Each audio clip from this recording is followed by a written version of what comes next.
For half a century of almost constant war, only the sailors of the 18th century Royal Navy stood between England and invasion.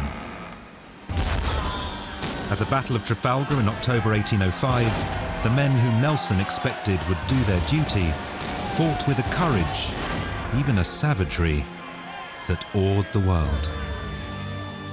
Nelson said, "When I see what stuff I have under me, I know we can achieve anything."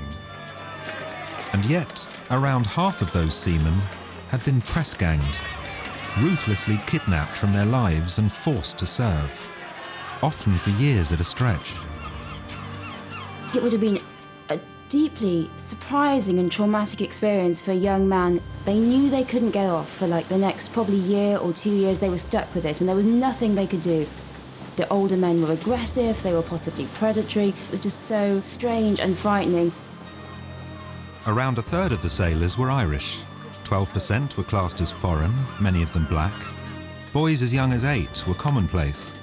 And a surprising number of the men were really very butch women in disguise. How did a bunch of people, press-ganged, kept down by vicious punishment systems, how was that navy able to defeat the combined navies of the rest of the world? Almost everyone drank rum and beer or wine from midday onwards. And despite savage attempts to stamp it out, the Navy was plagued by a persistent sexual misdemeanor it could barely bring itself to name. When Benson rolled off Francis, did the posterior of Francis remain uncovered? Oh, yes. It was a time of debauchery, a time of lewdness, a time of drunkenness, and a time of many floggings. So if you wanted to actually both have a good time, but were prepared to actually suffer the disciplines of 18th century life, then the Navy was for you. This is the story of the ordinary men and women in Nelson's Navy, inhabitants of a brutal and exotic wooden world. A world whose traditions Winston Churchill would later describe as rum, sodomy, and the lash.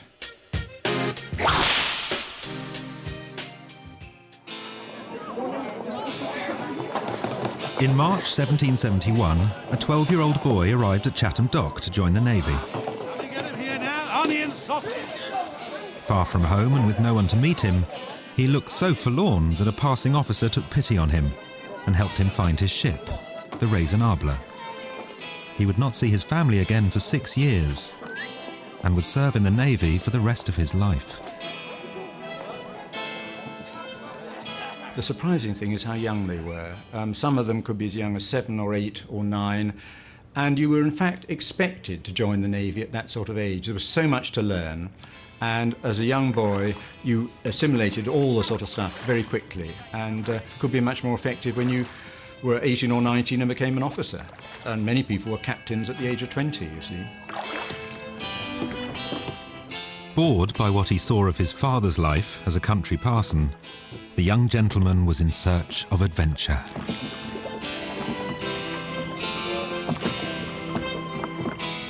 Entering the Royal Navy was rather like entering the National Lottery. You didn't stand a desperately high chance, but you stood a significant chance of getting really very rich indeed. And also, it was a way of seeing the world. The boy had come to serve as midshipman to his uncle, Maurice Suckling, captain of the Raisonnable. But Suckling was away, and no one knew when he'd return. The new recruit, who had rarely left his village in Norfolk before, was plunged into a totally unfamiliar environment. Sailors called it being registered in a wooden world. The wooden world of the 18th century Navy is quite literally a place apart. It has all the same things you would find ashore, but they're much more closely pressed together. They're in this very tightly confined wooden box. There isn't a spare inch of space for anything or anybody. Total shambles, total chaos. There are women on board, lots of women, drinking and dancing with the men. And once they get down below, there's the most horrible smell. If you imagine a warship which was only about 4.5 times the length of a London bus, it already had 600 to 800 men on board. And then if it was in port, you'd get another 400 to 600 prostitutes being ferried on board. Fights would break out, there'd be a lot of drinking, a lot of sex. It would be a completely chaotic place in which to be. In 1821, Admiral Edward Hawker remembered the scene with horror. The whole shocking, disgraceful transactions of the lower deck is impossible to describe. The dirt, filth, and stench. It is frequently the case that men take 2 prostitutes on board at a time, so that sometimes there are more women than men on board. Men and women are turned by the hundreds into one compartment and in sight and hearing of each other, shamelessly and unblushingly couple like dogs. An 18th century man-of-war in port has been described as the largest gathering of prostitutes ever assembled under one roof in British history. It's not just being crammed together with healthy people, it's being crammed together with severely ill people who have all sorts of strange diseases and pustules, and some got into bed drunk and they urinated in bed. So what any young sailor is experiencing is a totally new world, and it's a world which smells overwhelmingly of men.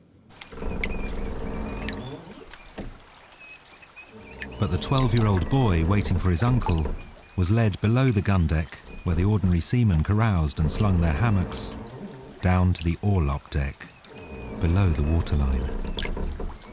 He'd go from the upper deck down a series of gangway ladders.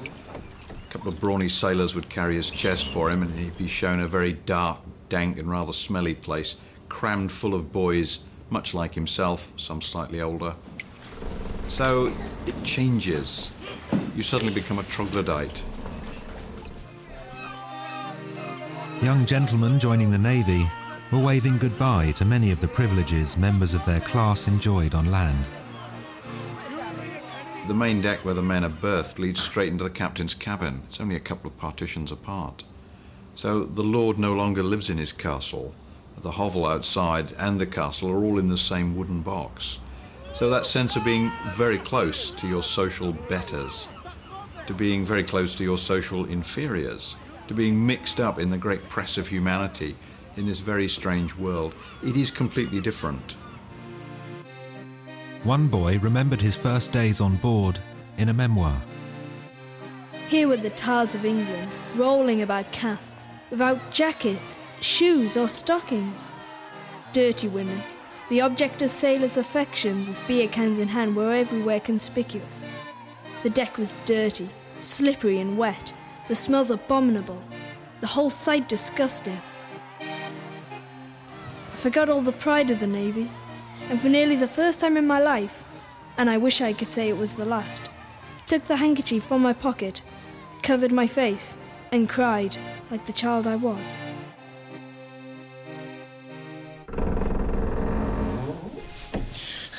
Captain wants to see you. The 12-year-old boy would finally meet his uncle, the captain. Come.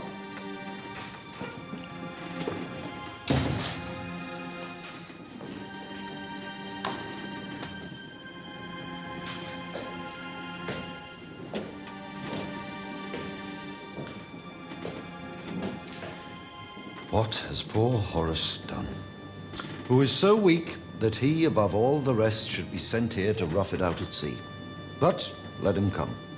And the first time we go into action, a cannonball may knock off his head and provide for him at once. Welcome aboard, boy. Thank you, Uncle. Thank you, sir.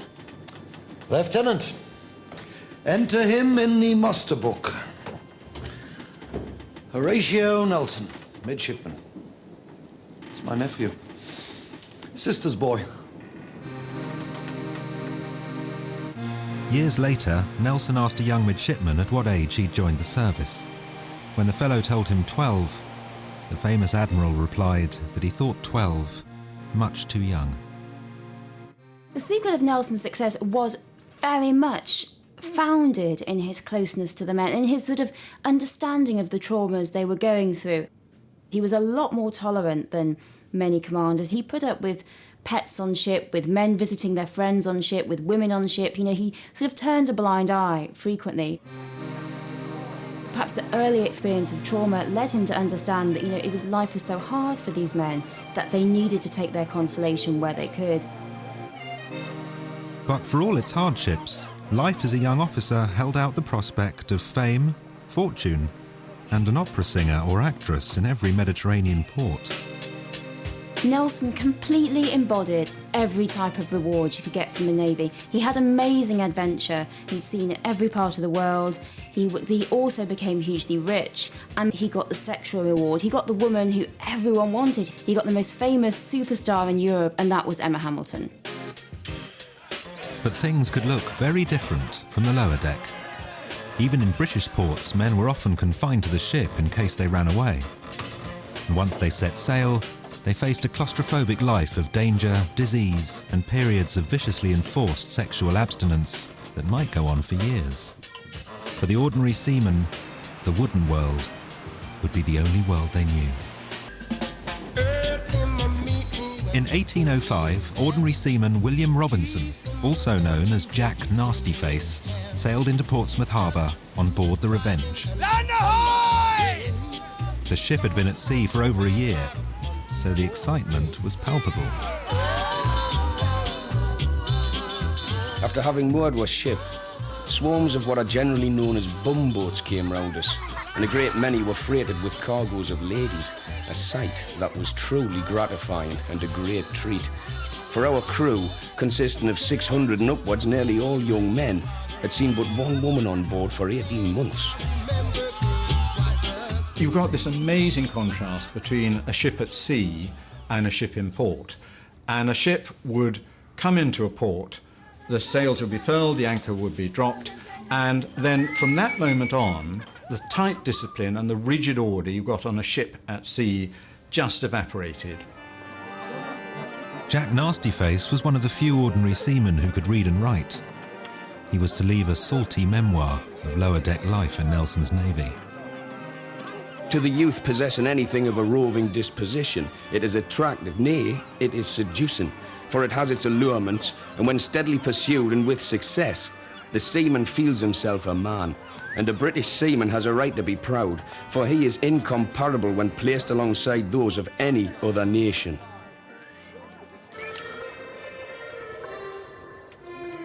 Sailors seem very strange. They dressed in a very different way. Civilians in those days wore long clothes. Sailors wore short clothes, short jackets, trousers. They were very easily distinguished. They wear highly coloured, highly decorated clothes. They may be tattooed. They're almost certainly tanned. They have a different physique to most landsmen. They will wear earrings. They will wear gaudy neckerchiefs, silver buckles. They're very, very fancy. Jack's memoir gives a rare glimpse of the topsy-turvy wooden world in which the sailors found themselves. It was a world with complex rules and moral codes very different from those on land. At least Jack himself had volunteered for it. Half of his shipmates had had to be forced on board at gunpoint. He's telling us about the experience of a volunteer sailor who over time gradually lost his enthusiasm for his profession and began to focus in on some of the things that he found particularly invidious. It was unfair. It was also the press gang system. The press gang, impressment, and the whole way of manning the Navy has become a hot topic. Some of Jack Nastyface's bitterest complaints were about the Navy's system for recruiting seamen in times of war, the press gang. Those men who are England's safeguard should be used as men, not as brutes, and that some plan should be devised to procure seamen without impressment. Then, and not until then, will an Englishman be able to say that he was born in the land of freedom. press gangs rarely struck at random. They lurked in the ports, waiting to pounce on every experienced seaman they could lay their hands on. That was the most cruel thing, really. Somebody who'd been abroad for, say, up to a year at a time. He comes home, up the channel, there's Portsmouth, home at last, and the ship is intercepted by a naval brig with a lot of tough seamen on board who say, sorry, mate, we want you in the Navy. And he's scooped up, plonked back on the ship, and the seamen bitterly resented that because they just felt, if only I'd been allowed ashore for a weekend. The argument on impressment, whether it was subversive of English liberties, was a two-way one.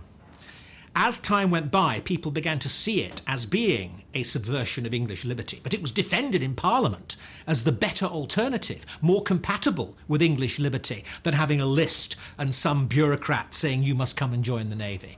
But in the circumstances and the requirement for a Navy of 140,000, there was no alternative to it, and I think reluctantly at the time, no matter what people might have written afterwards, it was seen as a necessary evil.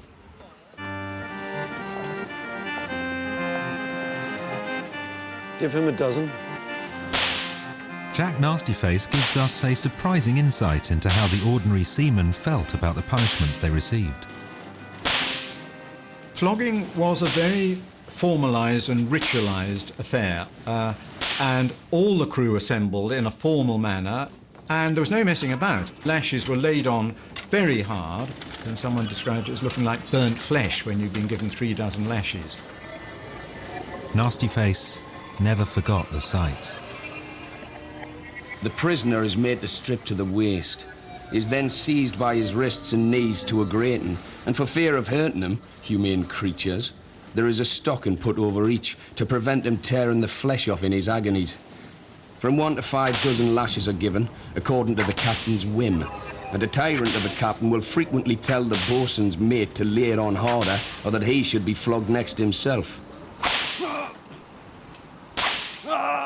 Only about 10% of sailors were ever flogged in their careers.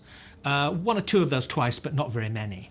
But it was an accepted part of life, ashore as well as afloat. I mean, this is the era when public schools, flogging was a standard thing all the time. The men fully accepted it.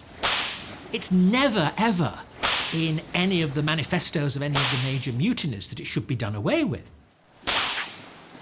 In 19 cases out of 20, he's flogged for the most trifling offence, such as not doing anything properly on deck or aloft, when perhaps he's been doing the best he could, and at the same time ignorant of having done wrong, until he is pounced on and put in irons. So much for the legal process. Jack tells us that there's a lot of flogging going on. He doesn't mind that. What he minds is that the flogging isn't fair and it's not consistent. And this is something that all sailors would have echoed. They all say the same thing. They don't mind the captain flogging people, they just want to make sure that he flogs the right people for the right things.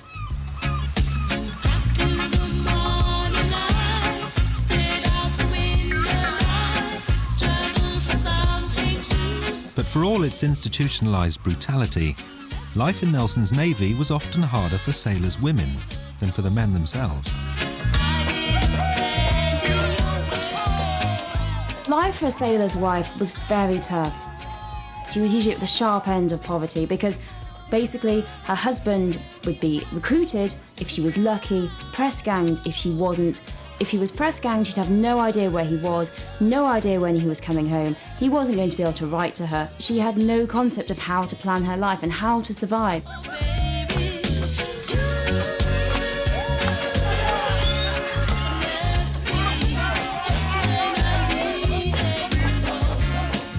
So basically, when a ship comes into port, what the women have to do as fast as they can is get to the men before they spend their money, because they need it. So there's what was a familiar sight in southern England at the time were trails and trails of women wandering all over southern England trying to get to their men. Sailors' reputation for having a girl in every port was a well-deserved one. But the relationships they had with those women were often long-term ones. It was an arrangement that was part marriage, part timeshare. Only about 1/5 of the ordinary seamen who went to sea were married. They were often very young men in their early and late 20s. But what they did have would be arrangements for the whole succession of women in port. So when they went ashore, they might often look for the same woman who would do their washing and look after their money. But this woman might have the same arrangement with half a dozen men. This actually worked quite well because the sailor, when ashore, would have the benefits of marriage without any of the responsibilities. But the women had a very difficult time, especially if they had children. Later in 1805, Jack Nastyface's ship, the Revenge, again set sail. Their destination was Trafalgar. It is not the happiest moment of a sailor's life when he has to part with his Nancy, but grievance a folly. And upon these occasions they generally throw grief over the taffrail as a commodity they do not take to sea with them. Some of our men, being full of frolic and fun, had bought bunches of onions and would very politely offer a few of the onions to those ladies who could not contrive to get up a cry at parting. And this is generally taken in good part by the ladies. These girls, what they have to do is they have to go on ship, they have to be picked by a sailor who might have them, who might not. They have to work in hammocks in which there are other men and other women doing exactly the same job, inches apart from them. So they're at the bottom of the ladder. These are the 12-year-olds, these are the 11-year-olds. You know, people report that some of them are pregnant. Their lives are terrible. Of all the human race, these poor young creatures are the most pitiable. The ill usage and the degradation they are driven to submit to are indescribable. What a charge is raised against ourselves. We cannot reproach them for their abject condition, lest the startling question should be asked of us, who made us so? Things that nobody batted an eyelid at in 1800. By 1840, they've become unacceptable, immoral, depraved, not to be discussed. These elderly seafarers are talking about the things they did in their youth. They don't want to appear before their audiences as having enjoyed this debauchery, when in point of fact, I'm sure they did. Even when the ships set sail for battle, there were often still women on board. Some were sailors' wives and girlfriends, but a surprising number of the men were really women in disguise. Cooped up with several hundred sailors, some escaped detection for years. Were they faithful sweethearts searching for their press-ganged husbands, as contemporary documents would have us believe? Or were they transvestite lesbians, as intent on finding a girl in every port as the men were? Some people call me the space cowboy. On the 1st of May 1759, a 19-year-old girl called Mary Lacey ran away from her life as a domestic servant in Kent, disguised herself as a boy, before heading for the nearest docks. She has left an unusually frank memoir of her years as a sailor in the Georgian Royal Navy. People talk about me, baby. We know about Mary Lacey because she left a biography and she told us about everything that she'd done. She dressed as a boy and went on board ship and served for 12 years, and she was known as William Chandler. She decided that she was not going to put up with a life of drudgery, and she was going to seek adventure. 'Cause I'm a picker, I'm a grinner, I'm a lover, and I'm a sinner. When Mary arrived at Chatham Docks, the recruitment officers were onto her within minutes. While I was standing there, a gentleman came up to me and asked if I would go to sea. "For," said he, "it is fine weather now at sea, and if you will go, I will get you a good master on board the Sandwich." I replied, "Yes, sir."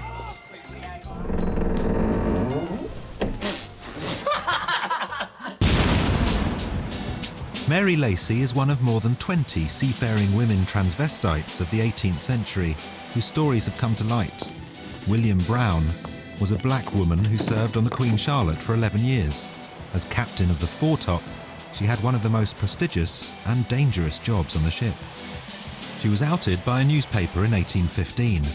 It described her as rather handsome for a black and said she exhibits all the traits of a British tar and takes her grog with her messmates with the greatest gaiety. One of the interesting things is with the accounts you read, these sort of biographies of women who went to sea, is the other seamen saying, I would never have believed it. You know, she fooled me for 2 or 3 years. How did she do it? Well, they must have been very ingenious. Well, a number of the women who went to sea were very young, so once they cropped their hair and put on male dress, they could pass as ship's boys. They would kind of bind their breasts, and of course they never had to undress unless they did something wrong and had to be flogged. And actually, it's when they were about to be flogged that many of them were discovered. And then as for things like menstruation, well, a lot of these seamen had venereal diseases. And it's like being on a crowded tube today, you know, you preserve your privacy by not actually making eye contact. I think the same sort of thing must have happened on board these crowded ships. When a seaman was exposed as a woman, the 18th century public took a bemused view. Women who went on board dressed as men were never punished when they were discovered. They were just put ashore, and a number of them made a name for themselves. They became celebrities. They went on stage and told their story, especially if they'd seen action. They became, you know, they could do a stand-up cabaret act of their experiences at sea. Hannah Snell, alias James Gray, served as a Navy Marine from 1747 until 1750 and was seriously wounded in both thighs at the siege of Pondicherry in 1748. It's perhaps a comment on the thoroughness of Georgian naval medicine, but even this did not lead to her exposure.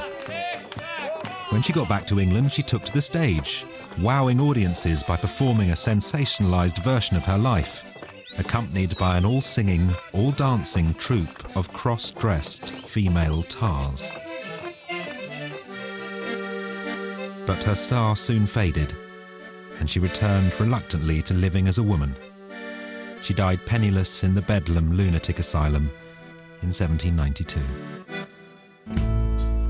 Some people call me the space cowboy. Mary Lacey successfully fooled her 750 shipmates on board the Sandwich for over a year. She worked for the carpenter down in the dank, cold hold, contracting chronic rheumatism and scurvy.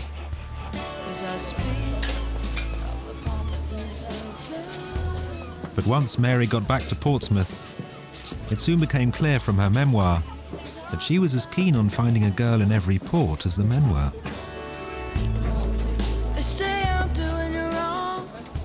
Society imputed two motivations to these women who ran away to sea dressed as men. Firstly, patriotism. It said, you know, oh, they were so desperate to go and fight with the Jolly Tars, they went too. And secondly, it was they were following a sweetheart. But this isn't why these women wanted to go to sea, because we can clearly see that they're not meek, they're not dependent, they're very tough. These women do a tough job. They go essentially because they want to go exploring. And I'm a picker, I'm a grinner, I'm a lover, and I'm a sinner. They love the company of men, they love the social company of men, and they increasingly wanted the sexual company of women.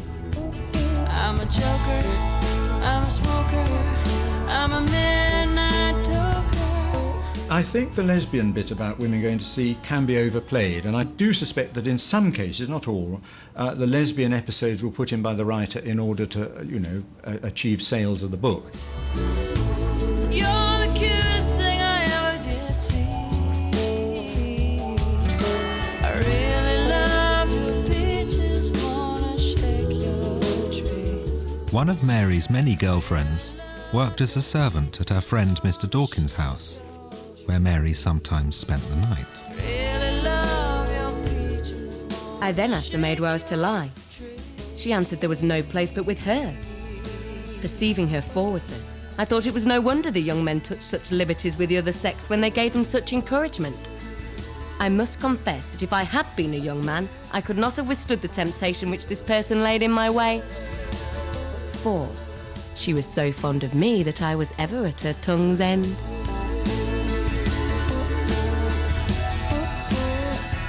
I think the women were very much drawn to Mary Lacey. You know, in a time when most of them expected to be quickly sort of penetrated and then cast aside. She seems to have spent more time petting with them, talking to them, asking them about themselves.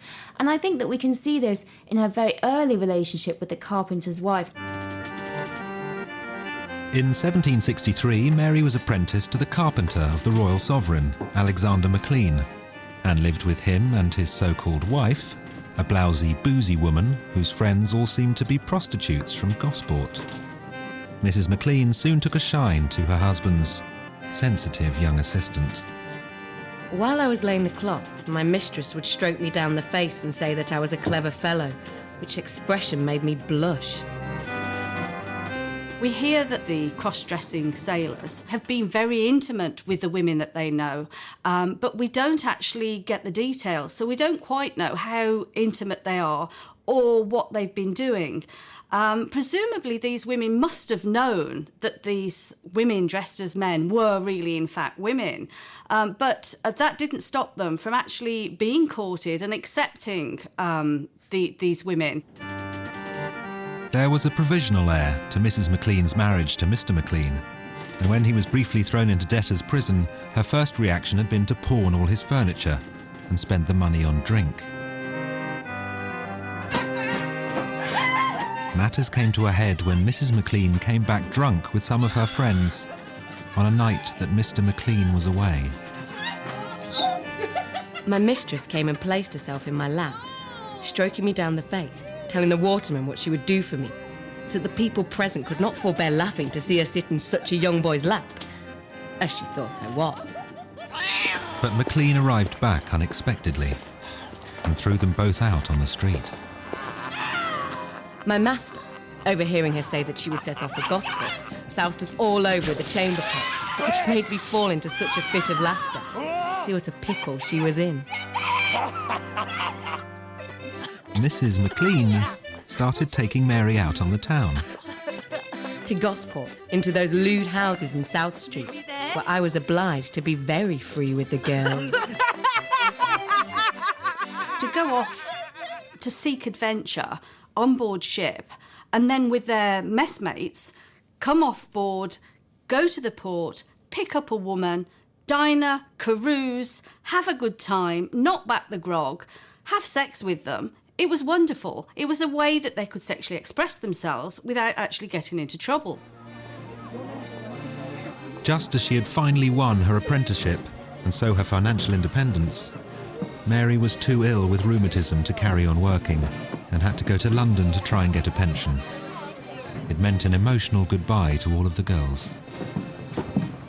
My parting with the young women occasioned a scene of great perplexity and distress, and indeed one of them was ready to break her heart. This was poor Sarah, whose pitiful case affected me very much. However, I set off from Portsmouth the 2nd day of December, 1771. Despite her admission that she'd been a woman all along, Mary was granted her pension. She then claims that she settled down with a man called Mr. Slade. What happens to Mary Lacy in the end is the very pat 18th century ending. She sees a man, she realises that that's what she wanted, she falls in love with him, and she gets married to him, and they live happily ever after. And so her whole life at sea is sort of presented as this sort of fun interlude. Although we can clearly see in the story of Mary Lacy that women are dissatisfied with the role that they are given of wife, of mother, of widow, of having to put up with it, of poverty. What the book does is it suggests at the end that all she wanted to be was married, because anything else is just too shocking to the 18th century morality.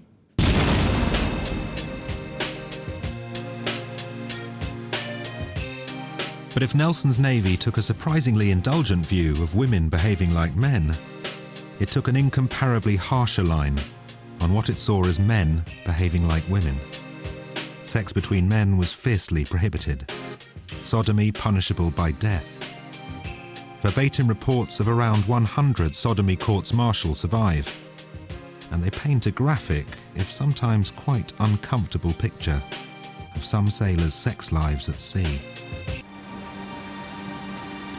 The reading of the 29th Article of War struck the fear of God into some of the sailors of the Georgian Royal Navy.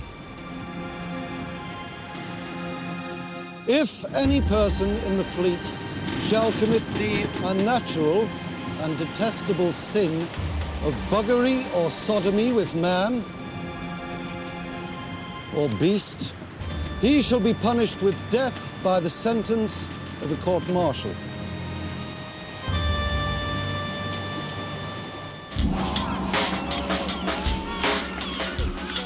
On the morning of the 27th of June 1797, Seaman John Benson and Seaman Philip Francis had been scrubbing the decks of the St. George, part of a fleet blockading the Spanish port of Cadiz.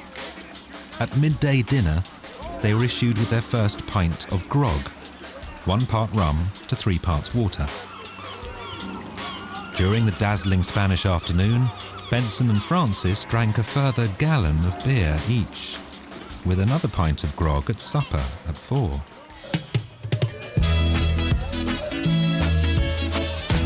Take the ribbon from your hair. Then the men were having a bit of a drink and a dance below decks, so they joined in. Alcohol had a real function in the Nelsonic Navy, in that it was a way of keeping the crew quite literally happy when they hadn't anything else to do. It was the almost constant music and the dancing that haunted one ordinary seaman when he looked back at his life as a press-gang sailor. A casual visitor to a man of war, beholding the song, the dance, the revelry of the crew, might judge him to be happy. But I know that these things are often resorted to because they feel miserable, just to drive away dull care. Drink was a major problem on board ship, partly because the men tended to drink beer and watered spirits a lot of the time because the water itself often went horrible and green and mouldy. So there was always a lot of, drink around. So it was a problem, and as I say, it led to other things. I don't care who's right or wrong.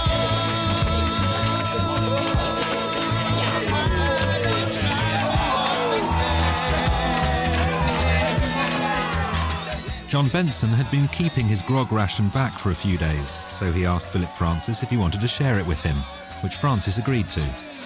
It's unlikely that either of them had had sex with a woman for over a year. I think common sense tells us that when you coop up men for such long periods of time, men who are at the peak hormonally and biologically of their lifetime, that they will seek outlets. Couple that to alcohol. This was bound to loosen the inhibitions.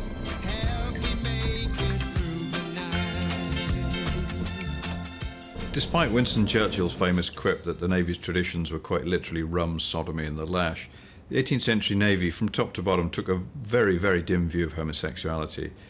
The records suggest that the Navy was a vigorous heterosexual community with all the prejudices against homosexuality of the age. But it was the Georgian Navy's very thoroughness in trying to stamp out sodomy that tells us most about its possible extent. Benson and Francis were tried for the unnatural and detestable sin on the 30th of June 1797. As they well knew, if found guilty, they would be hanged. An analogy of this horror might be a straight man who once ventures into a gay bar and once has a gay relation on a Saturday night in which he's had too much to drink in a pub.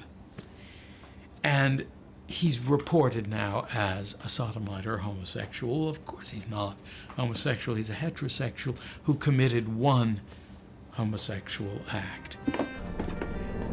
The Navy kept a meticulous record of every word of evidence at every sodomy court-martial it conducted. This is what was said at Benson and Francis's trial. Come.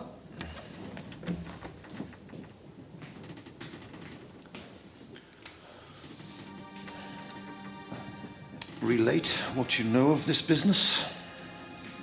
I came off the forecastle a little after 4 bells and said to John Tipper that I would go down to sleep. And not been half a minute before I felt somebody behind me moving very brisk. I heard men breathing very short and very quick. So I put my hand down below me to feel the occasion and felt a man stay, naked, with his trousers about his legs. I then felt another man stay over the other one with the lower part of his belly close to the other's backside. So I then got up and told Tipper that I believed that there was here men committing some unnatural crimes.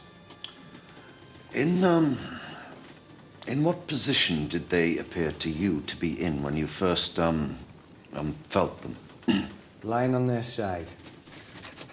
When you held out your hand, were you able to discover if they were connected, the one with the other? I did not. One of the big problems was actually finding proof and evidence that sodomy had actually taken place. It usually needed an eyewitness, and there had to be evidence of both penetration and ejaculation. And if those two didn't happen, technically a court-martial couldn't take place. Now, presently, after the light was brought, I saw Francis with his belly on the deck and Benson upon him, shoving. So, as soon as I supposed he saw the light, he flung himself off and lay as if he was asleep. At the time, one was laying upon the other. Were both their trousers down? Oh, yes. I think what's very interesting in the trial is they're obsessed with this taboo of sodomy. They've got no language for what's going on, so we've got all this ridiculous sort of ludicrous discourse of connected. They're like, are you connected?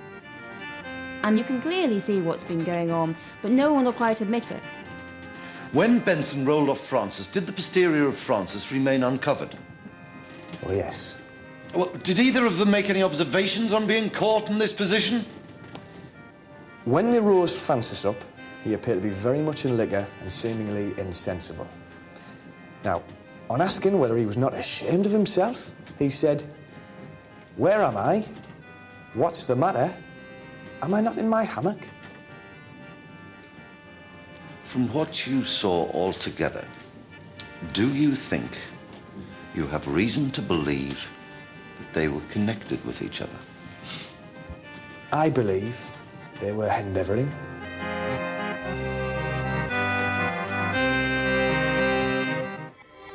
The men's only defence was that they'd been far too drunk to know what they'd been doing. Now, one's got to be very careful about that because this was often the alibi, and one doesn't know if it was an acquired alibi or if they really were drunk. But even this excuse began to unravel. Seaman John Tipper gave the game away.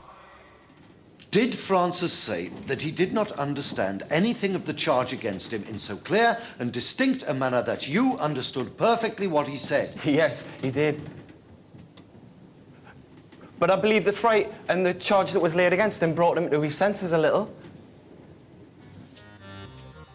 Benson and Francis had chosen the wrong year to be accused of sodomy. Earlier in 1797, almost the whole of the fleet in home waters had mutinied. Anxiety about secretive goings-on below decks was at fever point.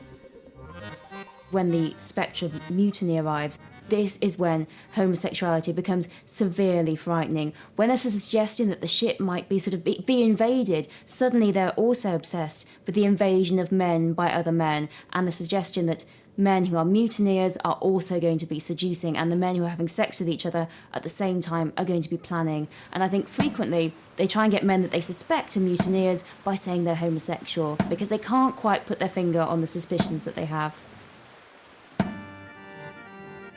How did they appear to you when they came aft?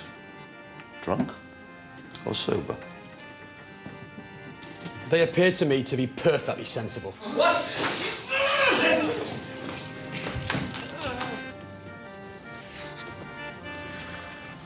Having heard the evidence and deliberately considered the whole, the court is of the opinion that the charge is proved, and therefore do adjudge that the said prisoners, John Benson and Philip Francis, are to be hanged by the neck until they are dead.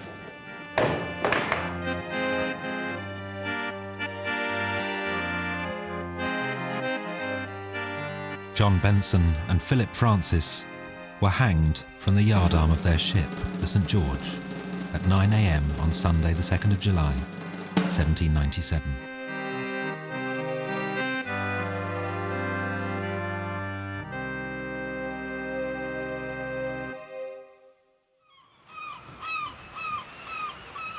In many of the court-martials, the boys didn't quite know what they were doing, only to find out that they were court-martialed and hanged. Perhaps some silent threnody could be sung for them. They contributed to the glory of Nelson's navy as well. The fighting ships of the Georgian Royal Navy might seem like debauched and brutal affairs today. And yet, within a few years of the mutinies and purges of 1797, this diverse and often ramshackle band of fighting men and women had demonstrated a military superiority which stunned the world. It's a very interesting thing as to why men should have fought so bravely when many of them were pressed into the Navy and they'd spent years in hard and difficult conditions. And I think the answer is that they were extremely aware that the country was at war with a mighty enemy, the Napoleonic France, with a huge army, had been threatening Britain with invasion. The invasion threat was very, very real. And the Navy appeared to be the only defence against the invasion of England. Nelson said, "When I see what stuff I have under me, I know we can achieve anything." And the difference between the British mariners and those available to all of the enemy fleets was of a tremendous order. They were more experienced, they were more professional, they were better fed, they were better treated, they were better led, and as a result they performed significantly better in battle. At the critical moment, as the fleets are sailing into battle at Trafalgar, Nelson flies that wonderful signal. He says, "England expects that every man will do his duty." And they all cheer. But they're not cheering England, they're cheering Nelson. The Admiral has given them a signal that he has every confidence that they will do their bit. And they're fighting for that. And below that, they're fighting like all men do in war. They're fighting for their mates. At Trafalgar, the British Navy lost no ships of the line, where the French and Spanish they were fighting lost all but 10 of theirs. 4,408 Spanish and French were killed, as opposed to just 449 on the British side. Seaman William Robinson, alias Jack Nastyface, left a vivid account of the minutes leading up to the battle itself. In such a bustling, trying as well as serious time, it is curious to notice the different dispositions of the British sailor.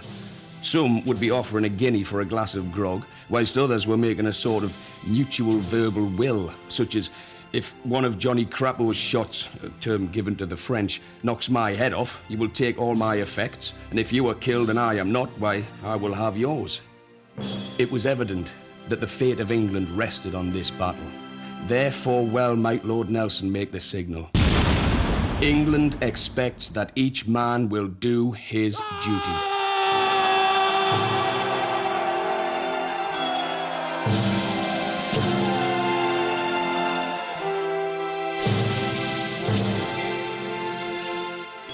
Has life at sea changed in the last 200 years? Find out at channel4.com/history. Tomorrow, a dramatisation on board HMS Victory through the eyes of the ship's doctor, Trafalgar Battle Sturgeon, at 9.